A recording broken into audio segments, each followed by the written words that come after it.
1990년 발표한 조동진 4집에 수록되어 있던 일요일 아침이란 노래가 생각나네요. 92년 조동진 테이프를 들고 대만에 갔었어요. 우기가 막바지였던 9월에 도착을 해서 낯선 거리를 헤매다가 수업이 없는 일요일이면 늦게까지 방에서 뒹굴뒹굴하며 들었던 그 낮고 침잠하던 소리들.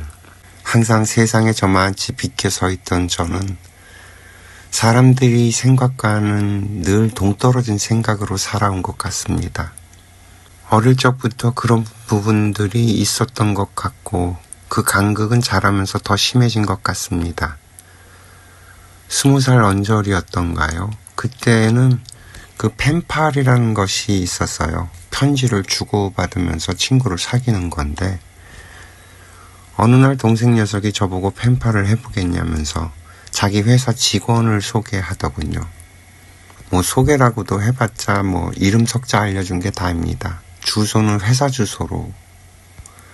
그 정보를 받아들고 우체국에 가서 엽서 100통을 샀습니다. 그리고는 하루에 하나씩 편지를 썼죠. 무슨 이야기를 적었는지는 기억조차 나지 않습니다. 그저 매일 한 통씩 써서 보냈어요. 어떨 땐 2통도 보내고 그렇게 100일 동안 120여 통의 엽서를 보냈습니다.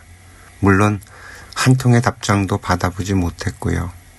아침 편지를 쓰기 시작하니까 문득 그 기억이 떠오릅니다. 나중에 그 동생 녀석한테 물었죠.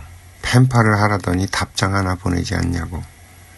그랬더니 하는 말이 처음엔 타이밍을 좀 놓쳤고 그 다음엔 글을 써서 보내기가 부끄러워서 차마 답장을 못했다는 그런 말을 하더라고요. 수십 년이 지난 지금도 가끔은 궁금해집니다. 그 당시 어떤 기분이었는지 무슨 생각이 들었는지 하고 말이죠. 이 SNS의 시대에 펜팔 이야기가 오버랩이 되네요.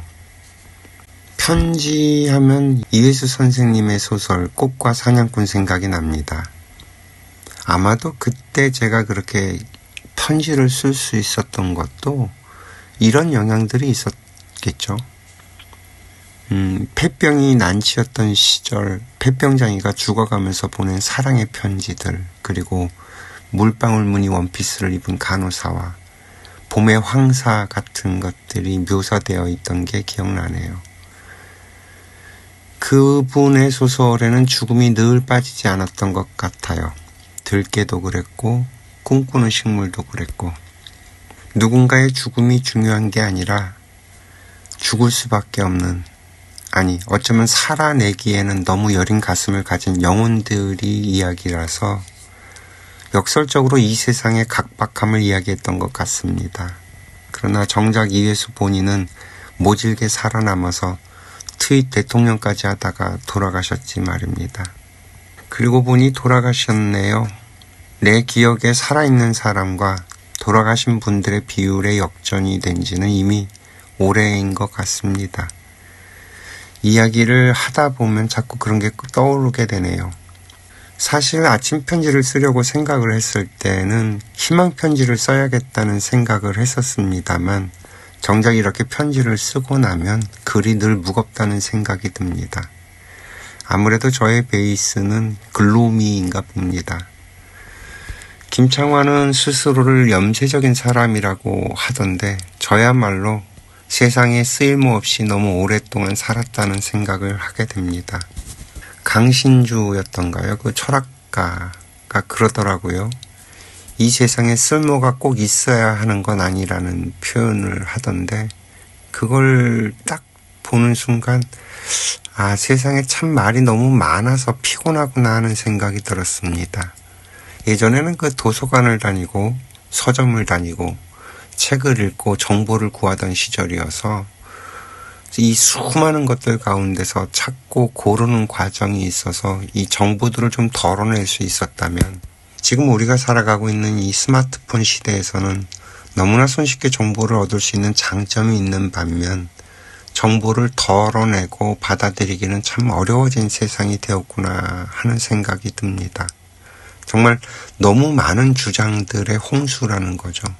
자칫 우리가 이 정보의 편식에 빠지게 되면 영혼이 병이 들게 되는데 말이죠.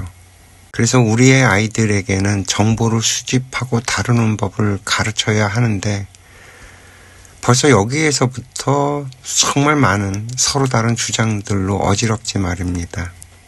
한때는 저는 스스로 입을 닫고 손도 모으고 살았던 적이 있어요. 너무 많은 말들에 지치다 보니 나라도 좀 그러지 말아야 되겠다 하면서 말이죠. 그러나 돌이켜보면 또 필요 없는 것들이 단 하나도 없다는 걸 알게 됩니다. 쓸모없는 건 존재할 수 없다는 사실 말이죠. 그리고 우리는 이 3차원이라고 하는 공간과 시간의 지배를 받고 사는 곳에 살고 있어서 그래서 누구에게나 이 때라는 것이 찾아오게 되고요. 그러나 때를 만나지 못하면 그 누구도 날개를 펼 수가 없죠. 누구나 때가 되면 찬란하게 자신의 인생의 날개를 펼치게 됩니다. 그러니 두려워할 것은 오직 나의 갖춤이라는 생각이 듭니다.